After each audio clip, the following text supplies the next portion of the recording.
మహాగణుడు మన రక్షకుడునైన మన ప్రభువైన యేసుక్రీస్తు ప్రశస్తమైన నామంలో ప్రతి ఒక్కరికి మా హృదయపూర్వకమైన వందనాలు తెలియచేస్తూ ఉన్నాం.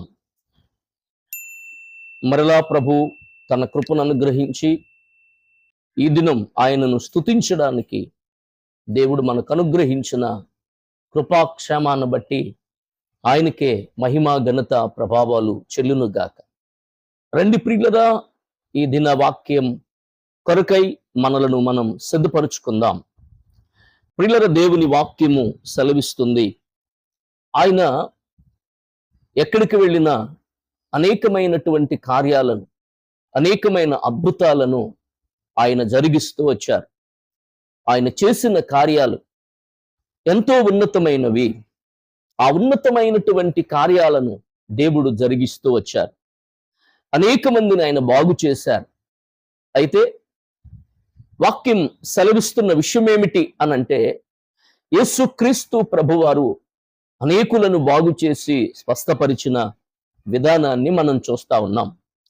పరిశుద్ధ గ్రంథంలో మార్కు సువార్త 5వ అధ్యాయము వాక్యము సెలవిస్తుంది, యేసుక్రీస్తు ప్రభువారు ఆయన సముద్ర తీరమున ఉన్నప్పుడు ఒక అధికారి, సమాజ మందిరపు అధికారి యేసు ప్రభువారి దగ్గరికి వచ్చారు. వాక్యంలో మనం చూస్తే 22వ వచనాన్ని, 5వ అధ్యాయము 22వ వచనాన్ని మనం చదివితే, ఆయన సముద్ర తీరమునుండగా సమాజ మందిరపు అధికారులలో యాయీరు అనొకడు వచ్చి ఆయనను చూచి ఆయన పాదముల మీద పడి, నా చిన్న కుమార్తె చావనయ్యున్నది, అది బాగుపడి బ్రతుకున్నట్లు నీవు వచ్చి దాని మీద నీ చేతులుంచవలెనని ఆయనను మిగుల బతిమాలుకునగా. చూడండి, యాయీరు అనే ఒక అధికారి యేసు ప్రభు వారి దగ్గరికి వచ్చారు. పిల్లల, మనకు కొంచెం ఉంటే దేవుని దగ్గరికి రాం, లేనప్పుడు దేవుని దగ్గరికి వస్తాం. అంత హ్యాపీగా ఉన్నప్పుడు, అంత సంతోషంగా ఉన్నప్పుడు అసలు నిజంగా దేవునిని మాత్రం విడిచిపెట్టాం. కానీ దేవుడు అన్నీ ఇచ్చిన తర్వాత దేవుణ్ణి వదిలేస్తాం కదా. అన్నీ లేనప్పుడు దేవుని మందిరాన్ని వదిలిపెట్టాం, ఏమీ లేనప్పుడు దేవుని సన్నిధిని వదిలిపెట్టాం. కానీ అన్నీ ఇచ్చిన తర్వాత అంత బాగానే ఉంది, అంత హ్యాపీ, సంతోషం, అసలు లోటే లేదు అన్న తర్వాత ఇచ్చిన దేవుణ్ణి వదిలిపెట్టేస్తాం. అది వచ్చిన బాధ. లేనప్పుడు దేవుణ్ణి ఆరాధించావు, లేనప్పుడు దేవుని మందిరాన్ని వదిలిపెట్టలేదు, ఏమీ లేనప్పుడు దేవుణ్ణి విడిచిపెట్టలేదు, శ్రమలో ఉన్నప్పుడు దేవుణ్ణి మరిచిపోలేదు, బాధల్లో ఉన్నప్పుడు దేవుణ్ణి విడిచిపెట్టలేదు. అంతా బాగున్న తర్వాత ఒక స్థితికి వచ్చిన తర్వాత ఆ స్థితిని చూసుకుని దేవుణ్ణి వదిలేస్తావు. కానీ యాయీరు ఒక సమాజ మందిరపు అధికారి. ఈ అధికారి యేసు ప్రభు దగ్గరికి వచ్చాడు. మనం ఎక్కడికి వెళ్తున్నాం? నువ్వెక్కడికి వెళ్తావు? నీకు బాధ కలిగితే హాస్పిటల్కో లేకపోతే వాళ్ళ దగ్గరకో వీళ్ళ దగ్గరికి వెళ్ళి సలహా అడుగుతావు తప్ప దేవుని దగ్గరికి వచ్చి, ఇదిగో ప్రభా నా సమస్య ఇది, నా బాధ ఇది, నా కష్టం ఇది, నా ఇబ్బంది ఇది అని ఎప్పుడు దేవుణ్ణి అడగవు. ఏదైనా బాధ కలిగిందంటే నీ జీవితంలో దేవుణ్ణి అడగవలసిన విధానంలో దేవుణ్ణి అడగవు. అంతా అయిపోయిన తర్వాత అప్పుడు వస్తావు దేవుని దగ్గరికి.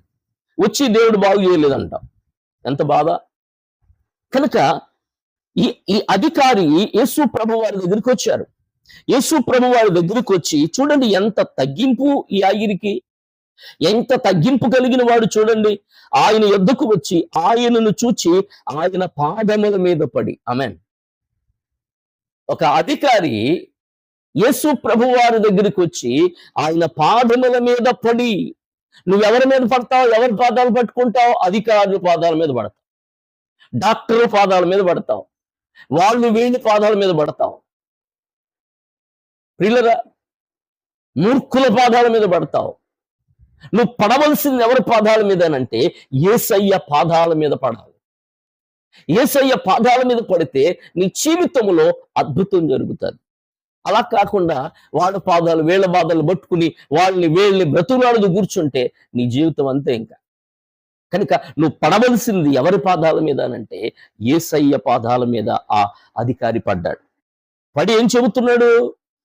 నా చిన్న కుమార్తె చావనయ్యున్నది, అంటే ఇంకా చావలేదు, అది బాగుపడి బ్రతుకున్నట్లు నీవు వచ్చి దాని మీద చేతులుంచాలని ఆయనను మిగుల బ్రతిమాలుకునగా విడువకుండా బ్రతిమలాడుతున్నాడు. కానీ నువ్వు అలా బ్రతిమలాడావు. సేవకుడి దగ్గరికి వచ్చావన్నా ఏదో చెప్తా చక్కగా ఆయన పట్టించుకోలేదు అన్నట్టుగా విడిచిపెట్టేస్తా ఉంటా. అది ఇక్కడ యేసయ్య దగ్గరికి వచ్చి బ్రతిమిలాడి అయ్యా నువ్వు నా ఇంటికి రావాలి, నా కుమార్తె చావనై ఉన్నది, చచ్చిపోవడానికి సిద్ధంగా ఉంది, దయచేసి వచ్చి నీవు ఆమెని బాగు చెయ్యి అని ఈ యాయీరు అధికారి యేసయ్య పాదాలు పట్టుకుని బ్రతిమిలాడాడు. అప్పుడు ఏం చేశారు ఆయన? 24 వచనంలో ఆయన అతనితో కూడా వెళ్ళెను, బహుజన సమూహమును ఆయనను వెంబడించి ఆయన మీద పడుచుండిరి. చూడండి, ఆయన ప్రయాణమయ్యాడు యాయీరింటికి. ఈ మధ్యలో జనసమూహం ఆయన యేసుప్రభు వస్తున్నారని అనేక మంది ఆయన మీద పడతా ఉన్నారు. ఈలోగా జరిగిన సంఘటన ఏంటో తెలుసా? యాయీరు కుమార్తెను యేసుప్రభు బాగు చేయడానికి వెళితే వెళుతున్న మార్గములో మరొక్క విచిత్రమైన కార్యం జరిగింది.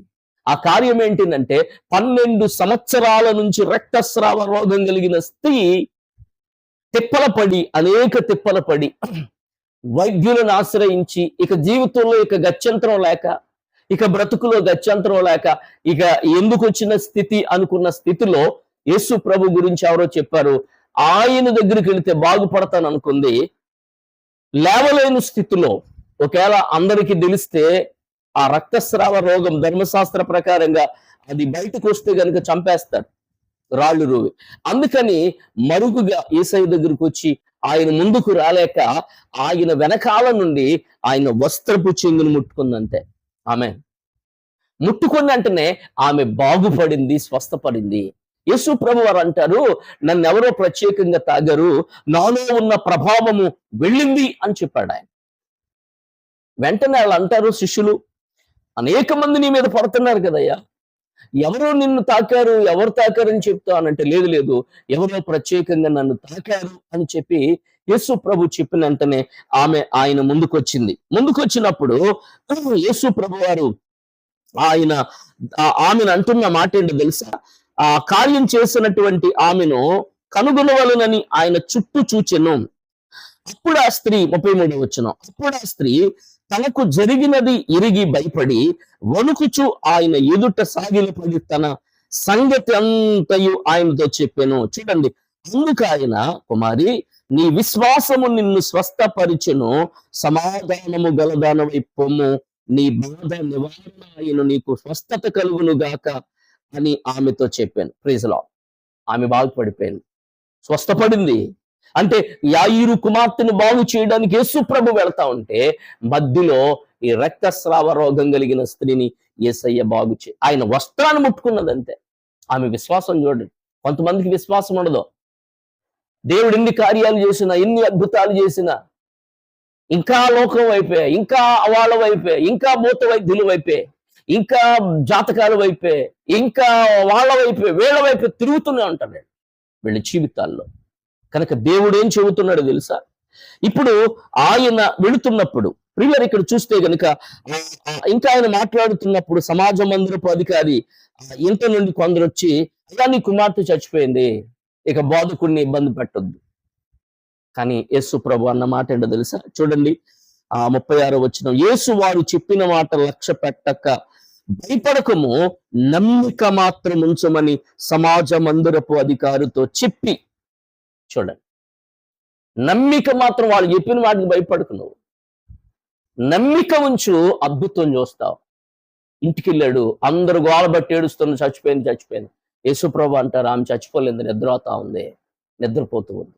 ఆయన వెళ్ళి ఆ చిన్నదానిని పట్టి ఆ చేయబట్టుకుని ప్రియులరా చిన్నదానలే అనగానే ఆమె లేచింది. యేసయ్య అంటారు కదా, ఆమెకి భోజనం పెట్టండి. భోజనం లేక చచ్చిపోయింది. ఈ రోజున అనేక మంది వాక్యము లేక ఆత్మీయతలో చచ్చిన స్థితిలో ఉన్నారు. కనుక నీ ఆత్మీయ స్థితి బాగుపడాలి. దేవుని దగ్గరికి నువ్వు రావాలి. విశ్వాసముతో ప్రభుని వెంబడించాలి. దేవుని మందిరాన్ని, దేవుని సన్నిధిని విడిచిపెట్టకూడదు. కనుక క్రీస్తును కలిగిన నీవు, ఆయన వెంబడిస్తున్న నీవు ఆయన కొరకు బ్రతికితే, విశ్వాసం ఉంచితే, ఆ విశ్వాసమే నిన్ను స్వస్థపరుస్తుంది. కనుక ఆయన యందు విశ్వాసం ఉంచి నీ జీవితాల్లో జయాన్ని, విజయాన్ని పొందుకోవాలని దేవుని సేవకునిగా నేను ఆశపడుతున్నాను, మనవి చేస్తా ఉన్నాను. ప్రార్థన చేసుకుందాం. మహాపరిశుద్ధుడైన తండ్రి, ప్రేమాస్వరూపి, మీ కొందనాలు. విన్న వాక్యాన్ని బట్టి బిడ్డలను ఆశీర్వదించండి, దీవించండి ప్రభువా.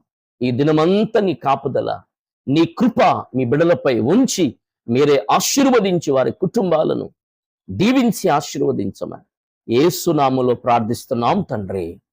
ఆమేన్. ఆమేన్. God bless you.